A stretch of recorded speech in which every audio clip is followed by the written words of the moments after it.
Nas sextas-feiras de novembro, vamos trazer uma nova perspectiva sobre dinâmicas em tempo de crise, a partir de 3 princípios que Jesus seguiu na sua vida: comer, orar, amar. Eu sei que parece um filme, mas é muito mais do que isso. Para descobrir de que é que eu estou a falar, vais ter de acompanhar-me nas sextas-feiras de novembro e por isso eu quero deixar-te este convite. Como é que 3 coisas tão naturais podem revelar-se como armas espirituais para um ano em que enfrentamos algo que a nossa geração nunca tinha visto? Por isso, sextas-feiras de novembro serão noites de comer, orar, amar e eu espero por ti. Comer, orar, amar, só há filme, não é verdade? Mas também pode ser algo bem diferente. E é sobre isso que ao longo de 4 semanas eu quero conversar convosco. Comer, orar e amar. O meu nome é Cassiana Tavares, eu faço parte da Igreja Reviver e tenho o enorme prazer de dar as boas-vindas ao nosso canal, se é a primeira vez que estás a assistir a estas noites de ensino. Se já és uma presença habitual, que bom, estamos a reencontrar-nos aqui. E eu queria começar esta noite com uma pergunta. Como é que as pessoas nos conhecem? Sabes, nós olhamos uns para os outros e, na verdade, aquilo que nós conseguimos entender daquilo que são as pessoas vem pelas ações. Nós temos pensamentos, temos emoções, temos fé, mas isso são coisas que estão no nosso interior e que os outros só podem conhecer através daquilo que nós fazemos. Provavelmente para ti, tal como para mim, 2020 mudou dramaticamente a nossa vida. Provavelmente tu tinhas uma forma clara de agir, a pessoa que tu eras, o teu estilo de trabalhar, de educar os teus filhos, de te relacionar, era claro para ti e para os outros. Provavelmente, com tantas mudanças e com tantas alterações nas nossas ações, pode haver dúvidas sobre como é que nós estamos hoje na relação com os outros, sobre quem é que nós somos, qual é a nossa identidade, qual é o nosso propósito. Se calhar tu já estavas em 2019 a pensar em mudar algumas coisas na tua vida e todos esses planos de mudança foram abarroados por esta pandemia. E agora? Como é que é suposto nós vivermos durante este tempo tão extraordinário em que estamos? Nós temos um mundo inteiro debaixo da mesma pergunta. E a resposta que eu tenho para ti ao longo destas semanas resume-se a comer, orar, amar. Nestas próximas semanas nós vamos aprofundar cada uma destas palavras e perceber como é que Jesus as viveu. Sim, o motivo de eu ter escolhido este título não é o filme da Julia Roberts, que talvez algumas pessoas possam ter visto com este nome, mas é a vida do Senhor Jesus, que é a nossa inspiração. Se tu és cristão, tu encontras na pessoa do Senhor Jesus uma inspiração para este tempo extraordinário que estamos a viver. Se tu ainda não tomaste esta decisão, não és cristão, eu quero desafiar-te ao longo destas semanas a poderes descobrir em Jesus um modelo para lidar com os tempos presentes. Na verdade, Jesus é um modelo de resiliência que nós podemos imitar. Por isso, eu queria muito encorajar-te a alguns pensamentos que provavelmente já não são novos para ti. Jesus era um líder extraordinário. Ele tinha um tipo de liderança que transformava. E nós somos chamados a viver como ele viveu, exercendo um tipo de liderança que não tem tanto a ver com a autoridade, mas com darmos aos ambientes em que nós nos movemos algumas respostas. E acreditem, isto tem tudo a ver com o tema destes dias que nós vamos estar a falar: comer, orar e amar. A maneira de nós transformarmos o nosso ambiente aparece na Bíblia com 2 imagens. A imagem do sal e a imagem da luz. Com o sal, nós transformamos preservando e dando sabor. Com a luz, nós transformamos através de iluminarmos os espaços com esperança, com encorajamento. Estas 3 ações, comer, orar e amar, apareceram repetidamente ao longo do ministério da vida de Jesus. São coisas tão naturais quanto espirituais e é isso que eu espero que nós possamos descobrir ao longo destes dias. E nesta noite, em primeiro lugar, eu queria muito encorajar-te. Vivemos em tempos em que provavelmente o encorajamento oscila, desaparece Então eu quero começar por encorajar-te nesta noite. E a segunda coisa, eu quero falar-te sobre o poder que nós encontramos nestas 3 ações, de comer, orar e amar. O que é que elas significam e que impacto é que podem ter na nossa vida, assim como tiveram na vida de Jesus? Isto porque Jesus comeu, orou e amou com as pessoas que partilharam a vida com ele e o seu ministério. E agora, além de eu estar a fazer uma coisa absolutamente natural, eu sei que a produção deste momento está muito feliz porque eu estou a beber na minha caneca com o nosso R. Eu espero que eles estejam muito felizes agora. E, portanto, eu também já me estou a sentir muito melhor com este pedacinho de água que bebi. E espero que tu estejas preparado para entrar neste momento comigo. Então, nós estamos a falar de comer, orar e amar como 3 ações que são um filme, mas que, na verdade, foram 3 coisas que Jesus fez repetidamente no seu ministério, que estavam presentes no seu estilo de influência. Nós somos chamados, como cristãos, a sermos também influência como sal e como luz. Isto significa transformarmos o meio em que nós estamos. E eu quero encorajar-te exatamente a assumires esse papel que Jesus assumiu na vida das pessoas. E ele muitas vezes foi esse elemento transformador através destas 3 ações, que são comer, orar e amar. Para tu perceberes como é que cada uma se desenvolve bem, vais ter que acompanhar-me nesta noite e nas próximas 3 sessões que vamos ter também, para que isto fique bem claro, como é que estes 3 comportamentos podem ser alguma coisa tão natural quanto espiritual e poder transformar as vidas. Mas para chegarmos aí, deixa-me encorajar-te. Exatamente porque estes tempos não são fáceis. Jesus é um modelo de resiliência. Jesus é alguém que nós podemos imitar com muita confiança. Ele enfrentou tempos muito difíceis e ele enfrentou-os com uma mente e um corpo saudáveis, até ao momento em que ele se entregou na cruz. Então é interessante que nós hoje temos imensa preocupação em ter uma mente saudável e um corpo saudável. A pandemia acelerou ainda isso mais, muitas preocupações. E Jesus, ele tinha uma mente muito saudável. Até à morte, o mal nunca triunfou sobre ele. E na cruz, o mal só o venceu naquele momento porque ele se entregou. Jesus era absolutamente determinado. O seu plano para ele era claro. As suas prioridades eram claras, o seu destino era claro. Mas é muito interessante perceber que para os 12 homens que o acompanhavam e o acompanharam intimamente durante 3 anos, quem Jesus era não era assim tão claro em todas as ocasiões. Deixa-me partilhar contigo uma história. Ela está no livro de João, no capítulo 14, nos versículos 8 a 9. Jesus está a conversar com os seus discípulos antes de se entregar para ser crucificado.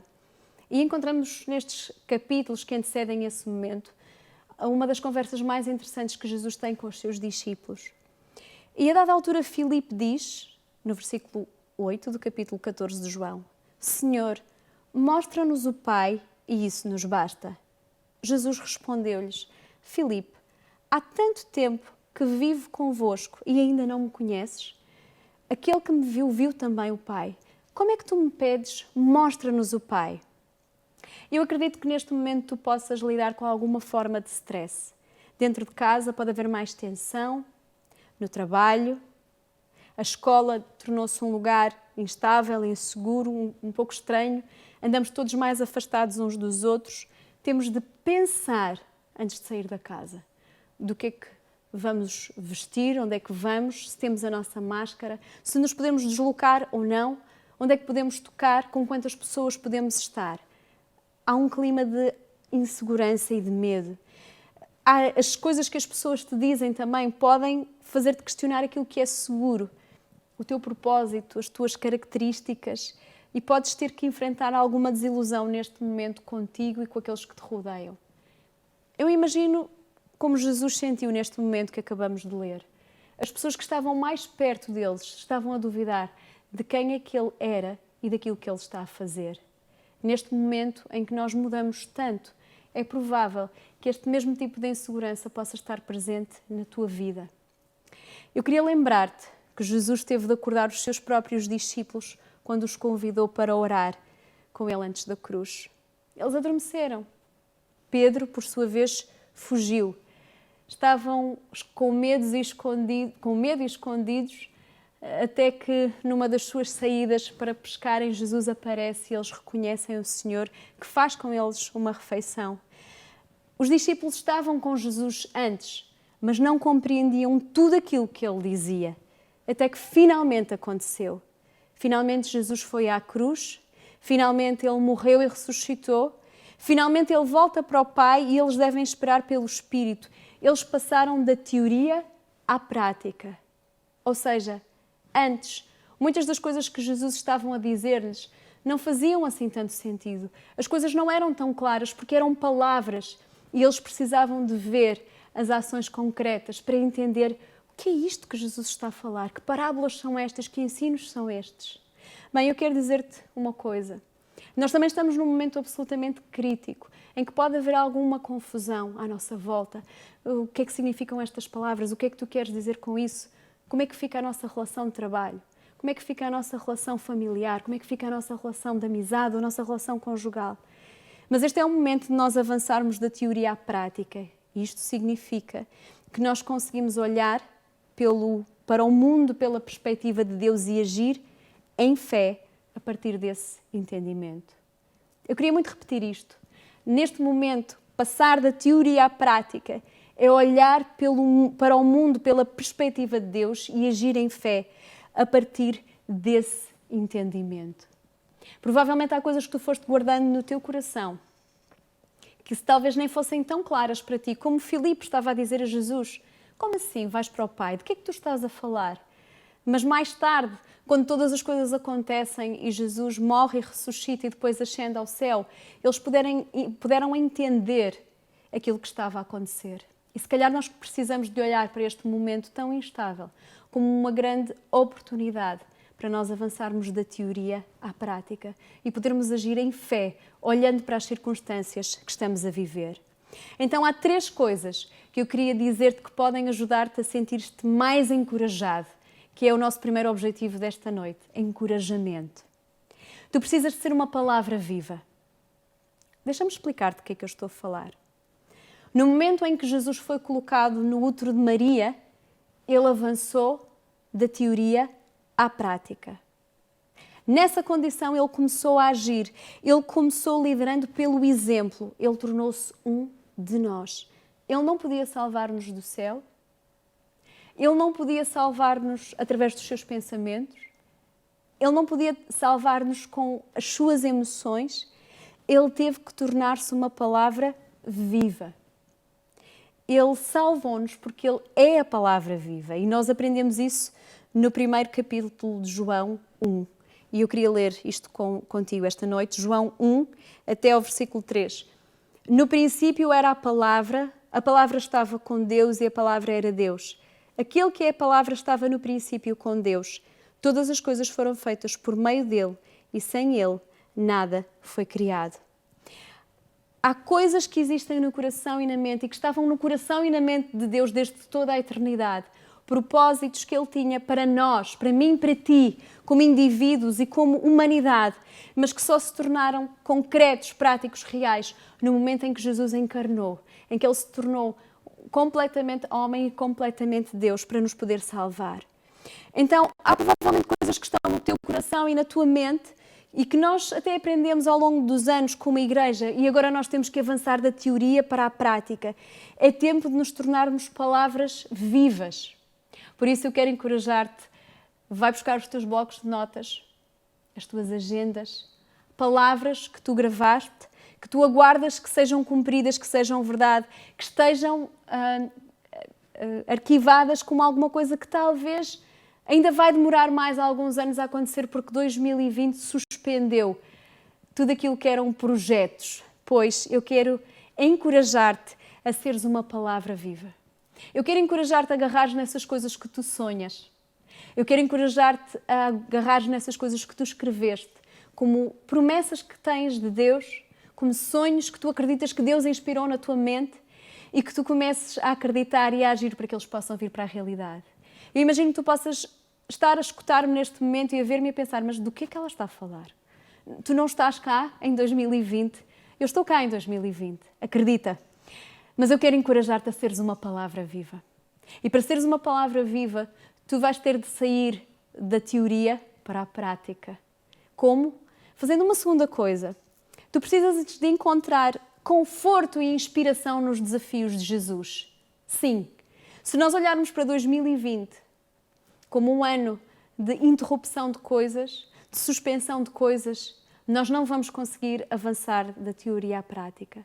Mas se nós olharmos para 2020 como um ano em que nós podemos sair da teoria à prática e começar a aplicar tantos ensinamentos que temos da vida de Jesus na realidade difícil que estamos a viver, nós vamos poder tornar-nos palavras vivas. E é disso que o mundo precisa de nós, como uma influência que pode ser sal e que pode ser luz. Deixa-me dizer-te, para tu fazeres isto precisas fazer uma segunda coisa, então encontrar conforto e inspiração nos desafios de Jesus. Nós podemos pensar que Jesus veio à Terra numa altura ótima e não precisamos de conhecer muito da Bíblia para saber que isso não é verdade.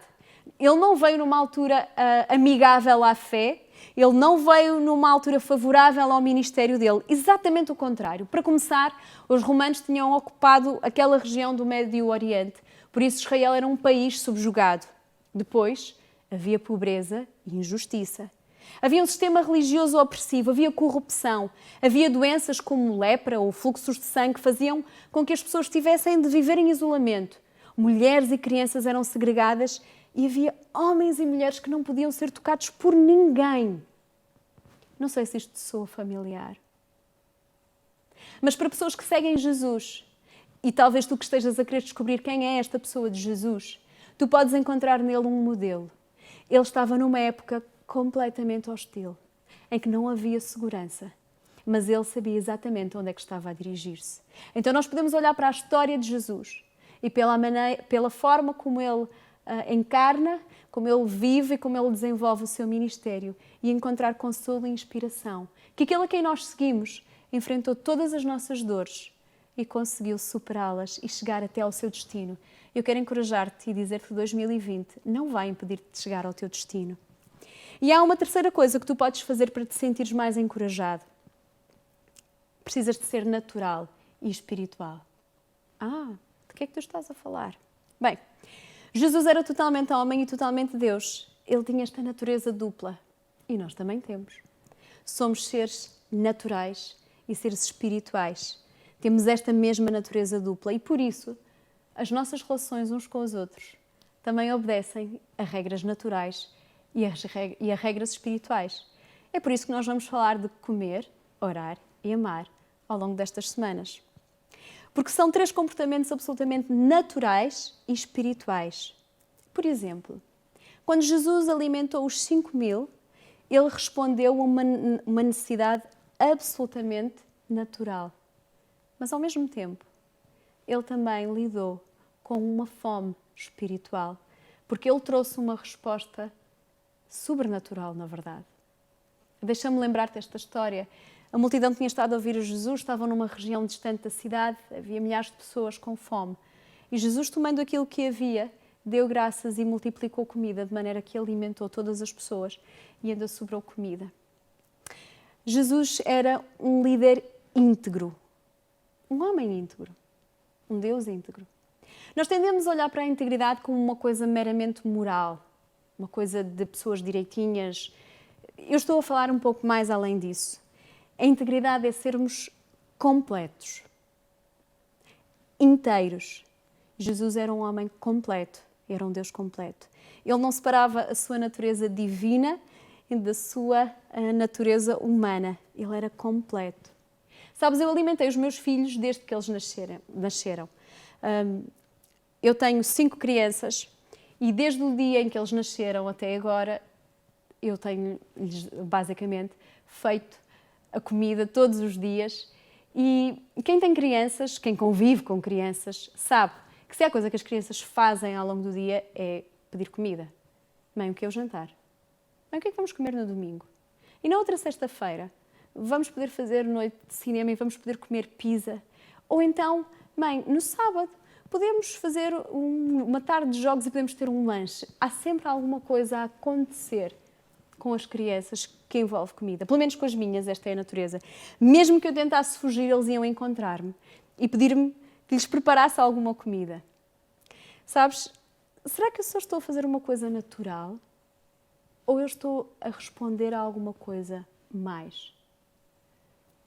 Por exemplo, nós sabemos da investigação com crianças, da investigação na área da psicologia, na área da medicina. Nós sabemos que quando uma criança é alimentada e cuidada, quando é muito pequenina, isso faz criar nela sentimentos positivos, fala sentir amada, fala sentir que há afeto por ela, há uma ligação, há um respeito pelas suas necessidades naturais, mas que desperta nela outras coisas emocionais. E sabes, quando nós estamos a cuidar das pessoas que estão connosco, neste caso as crianças, poderia estar a falar de um adulto, nós estamos, na verdade, a nutrir uma relação, a criar um ambiente. Na minha casa, pelo menos, a comida é isso que significa. É um ambiente de afeto, de carinho, de pensei em ti. Está aqui esta refeição que preparei. Olha, fiz uma coisa nova que eu acho que tu vais gostar de experimentar. Quando Jesus alimentou os 5.000, ele estava a fazer uma declaração. Ele estava a ligar-se connosco e com as nossas necessidades. Era uma declaração de que eu sou sensível a todas as tuas necessidades como um homem natural e eu tenho respostas sobrenaturais para todas as tuas necessidades como Deus. E isso não mudou em 2020. Ele continua a ser sensível às nossas necessidades naturais. Necessidades que podem ser de um emprego, que podem ser de paz dentro de casa, que podem ser de estabilidade na escola, que podem ser de necessidade de alguém com quem conversar porque estás em isolamento há algum tempo. Pode ser de ter algum tipo de apoio que está a faltar na tua vida. Jesus não ficou desligado dessas necessidades naturais em 2020. Muito pelo contrário. Ele continua sensível a essas necessidades naturais, como quando ele alimentou aquela multidão de 5.000 pessoas, e ele quer dar-te respostas sobrenaturais. Por isso eu quero encorajar-te a pensares nisso, a pensares que ele olha para as nossas necessidades naturais e espirituais e ele tem respostas incríveis para nos dar no ano de 2020. Eu espero que tu estejas a acreditar nisso, porque eu estou a depender disso no ano de 2020, de respostas sobrenaturais de Deus às minhas necessidades naturais. Então nós podemos viver de uma forma íntegra. E este é um grande desafio. Permitir que na nossa mente não haja uma separação em que nós dizemos, bem, esta é uma necessidade natural, como esta que eu vou fazer agora, que é apenas beber água, e estas outras necessidades espirituais de eu sentir Deus, ou de me emocionar com Deus, ou de pensar em alguma coisa boa, são outro tipo de necessidades. Isso não existe. Nós, quando conhecemos Jesus, temos a possibilidade de viver uma vida íntegra. E eu estou a falar de viver uma vida inteira, em que nós temos necessidades naturais e espirituais que podem ser respondidas completamente na pessoa do Senhor Jesus. E é por isso que, ao longo destas próximas 3 semanas, eu quero ver especificamente como é que Jesus foi íntegro a comer. O que é que isto significa? Do que é que eu estou a falar quando eu falo de comer? Bem, quero deixar aqui uma mensagem no ar para despertar a tua curiosidade. Jesus afirmou que Ele era o pão da vida e, na verdade, uma das coisas que Ele mais fez foi comer com as pessoas que estavam ao redor dele. Depois eu vou falar contigo sobre a oração. A dada altura, as pessoas não percebem porque é que não podem derrotar o mal e Jesus diz, bem, tu não podes derrotar o mal sem uma vida de jejum e oração. Então nós vamos ver como é que isto, na prática, também pode chegar à nossa vida. E por fim, nós vemos a realidade do amor. Como é que amor é este? Que amor doador é que Jesus está a falar? Como é que ele é natural e espiritual? E é isso que nós vamos também ver na última lição que tivermos sobre comer, orar e amar. Mas eu gostava de concluir, regressando à lição de hoje, em que nós tivemos um encorajamento. Eu já abri um pouco aquilo que vai ser este estudo, em que nós falamos destas 3 ações e vamos ver que elas vão sempre ter uma aplicação natural e uma aplicação espiritual que nos leva além daquilo que nós estamos a fazer. Por isso, se tu estás a trabalhar, tu não estás apenas a preencher 8 horas diárias de trabalho, 9 horas, 6, o que for a tua realidade, tu estás a fazer alguma coisa além disso. porque tu estás a seguir Jesus, então aquilo que tu fazes não é apenas natural, mas tem um impacto espiritual. Quando tu estás na tua casa a ter conversas com as pessoas, tu não estás apenas num plano natural, mas tu estás sempre a ter um efeito de transformação, de ser sal, de ser luz nas pessoas à tua volta, e nós vamos ver isto com estas 3 ações. Mas eu queria concluir com uma aplicação. O que é que eu faço com isto que eu escutei? Disseste tantas coisas diferentes. Bem, eu queria propor-te 2 coisas muito práticas para fecharmos a lição de hoje. A primeira, gostava de pedir-te que avaliasses como é que tem estado o teu ânimo. Quais são as palavras que tu tens dito mais vezes? Quais são os pensamentos que te dominam mais? Quais são as emoções que te levam a agir? Nota,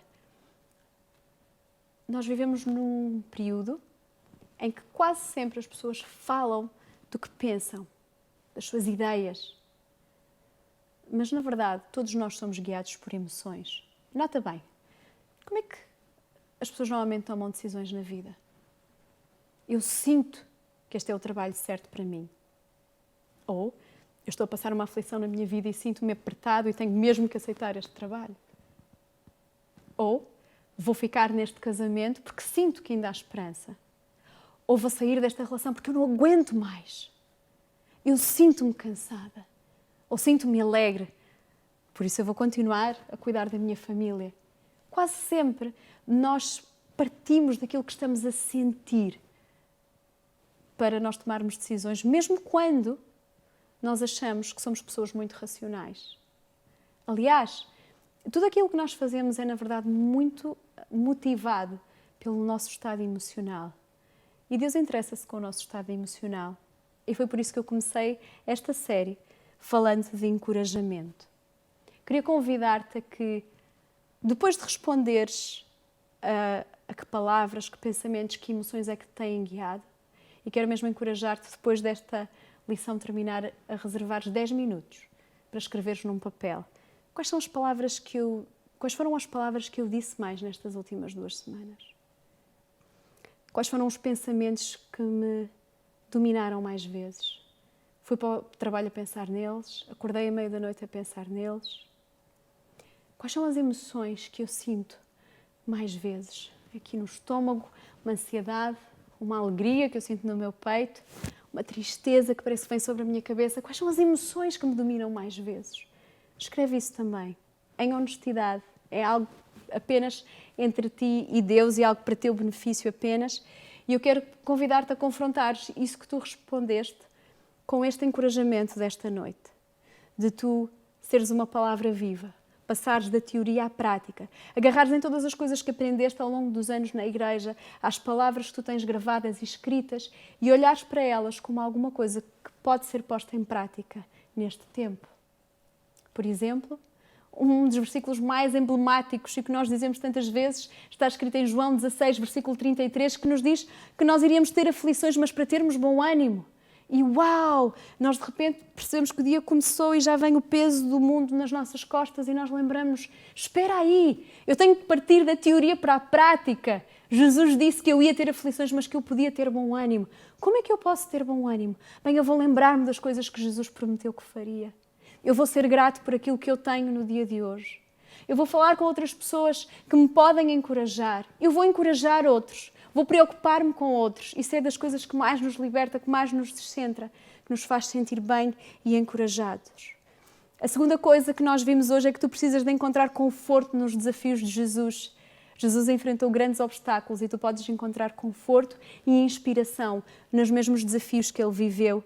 E por último, lembrar-te que tu és um ser natural e espiritual e que as mesmas necessidades que Jesus respondeu na Bíblia, que nós lemos nos Evangelhos, Ele vai responder em 2020. Elas não ficaram suspensas na história, mas Ele vai responder-nos às nossas necessidades naturais e espirituais e Ele tem respostas tão naturais quanto sobrenaturais para a nossa vida e é por isso que eu estou tão entusiasmada e quero encorajar-te a que tu confrontes a tua avaliação com isso que nós vimos esta noite e que tu possas agir em fé. Passar da teoria à prática e ser uma palavra viva, encontrar conforto e inspiração nos desafios de Jesus, ser natural e espiritual. E, por fim, eu quero mesmo convidar-te a estares comigo na próxima semana, porque nós vamos falar de comida, verdade? Deste comportamento que Jesus teve uma e outra vez com todas as pessoas que o rodeavam. E, portanto, eu espero que nos encontremos na próxima semana.